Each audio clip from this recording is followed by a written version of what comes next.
दोस्तों, आज मैं आपको साहिर लुधियानवी से मिलवाना चाहता हूँ। साहिर लुधियानवी जो बॉलीवुड के एक जाने माने लिरिसिस्ट, गीतकार रहे। मेरी मुलाकात उनसे लगभग 3 साल पहले हुई। आप यकीनन हैरान हुए होंगे कि एक ऐसा शख्स जो 1980 में जिसकी मृत्यु हो गई, मैं उससे कैसे मिला। हाँ, तो वाकया ये है कि 3 साल पहले जब कोविड हुआ और आप भी खाली थे, मैं भी खाली था, तो उन दिनों मेरा रुझान साहिर लुधियानवी की किताबें पढ़ने में और साहिर लुधियानवी के बारे में जानने में यूट्यूब पे और बाकी जगहों पर मेरा ज़्यादातर समय उसमें लगा। और तब मैं असलियत में साहिर लुधियानवी की पर्सनालिटी से मिला। मैं चाहता हूँ मैं उसको आपके सामने पेश करूँ। साहिर लुधियानवी का असली नाम अब्दुल हई था और वो 1921 में लुधियाना में करीमपुरा में पैदा हुए। और उनकी बदकिस्मती थी कि उनके माँ बाप एक दूसरे से ठीक से नहीं रह सकते थे और बहुत जल्द उनकी माँ सरदारी बेगम उनके पिता को छोड़कर बाहर अलग से रहने लगी। कुछ सालों बाद उनके पिता ने दूसरी शादी भी कर ली और बहुत कोशिश करी कि साहिर लुधियानवी की देख रेख वो अपने अंडर ले लें कोर्ट के ज़रिए, लेकिन ये हो ना सका। और जैसे कि साहिर लुधियानवी की जीवनी को लिखते हुए एक राइटर ने लिखा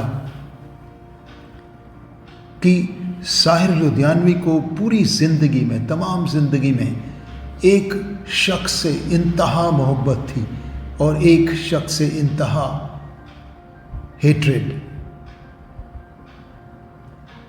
वो जिनसे उनको इंतहा मोहब्बत थी वो उनकी माँ थी और जिससे उनको इंतहा हेट्रेड थी वो उनके पिता थे।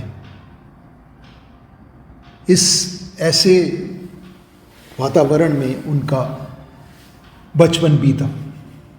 1943 में जब वो सिर्फ 22 वर्ष के ही थे तो वे अपनी माँ के साथ लाहौर शिफ्ट हो गए और उनके नज़्मों के चर्चे, उनके शेर व शायरी के चर्चे तब तक काफ़ी फैल चुके थे। और 1945 में उन्होंने अपनी पहली किताब तलखियाँ, बिटरनेस लिखी, जिसमें उन्होंने अपने तमाम बचपन के और जवानी के आसपास जो उनको बिटरनेस झेलनी पड़ी अपने पारिवारिक और बाहर की ज़िंदगी में, उसको अपनी नज़मों के ज़रिए प्रस्तुत किया। आपको ये सुनकर हैरानी होगी कि तलखियाँ किताब तो लिखी गई 1945 में, लेकिन 20 साल बाद उनकी कई नज़में हमें परोसी गई बॉलीवुड के सॉन्ग्स बनाकर। साहिर लुधियानवी एक अंदर से कोर उनकी कम्युनिस्ट विचारधारा की थी और वो एक प्रोग्रेसिव राइटर एसोसिएशन के मेंबर भी थे। तो साहिर की नज़में और साहिर के आर्टिकल्स पाकिस्तान की गवर्नमेंट को कुछ नागवार गुजरने लगे। जैसे उन्होंने लिखा, जिस राम के नाम पर खून बहे उस राम की इज्जत क्या होगी, जिस दीन के हाथों लाज लुटे उस दीन की कीमत क्या होगी, इंसान की इस जिल्लत से परे शैतान की जिल्लत क्या होगी। ये वेद हटा, ये कुरान हटा, ए रहबरे मुल्क को कौम बता, ये किसका लहू है, ये कौन मरा। और इस किस्म की विचारधारा जब पाकिस्तान की गवर्नमेंट को माफिक नहीं आई तो उन्होंने साहिल लुधियानवी को पकड़ने के लिए वारंट इशू कर दिए और किसी तरीके से 1949 में वो भागकर दिल्ली आ गए और 2 महीने के बाद ही वो बॉम्बे चले गए और वहाँ अंधेरी में उन्होंने रहना शुरू कर दिया। और देखिए क्या इत्तेफाक था कि उनके पड़ोसी थे गुलजार और कृष्ण चंद्र, द फेमस राइटर।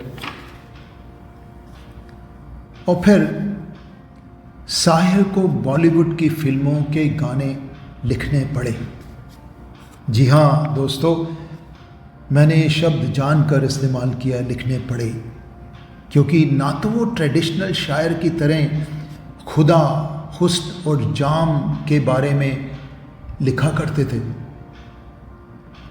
उनका मन हमेशा गरीब, किसानों और वार की वजह से दुखी लोगों की ज़िंदगी के बारे में लिखने को करता था।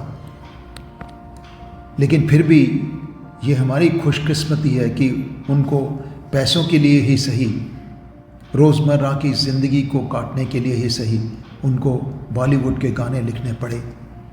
और इस पे वो थोड़ा दुखी भी थे, जो उन्होंने अपनी इन पंक्तियों में लिखा। उन्होंने कहा, मैंने जो गीत प्यार की खातिर लिखे, आज उन गीतों को बाजार में ले आया हूँ। आज दुकान पे नीलाम उठेगा इनका, तूने जिन गीतों पे रखी थी मोहब्बत की असास। तो आपको एहसास हुआ होगा कि कितने दुखी मन से उन्होंने गीत लिखने शुरू किए और क्या लिखे। अगले एपिसोड में मैं आपको साहिल लुधियानवी की आगे की कहानी के बारे में बताऊंगा। तब तक के लिए शुक्रिया।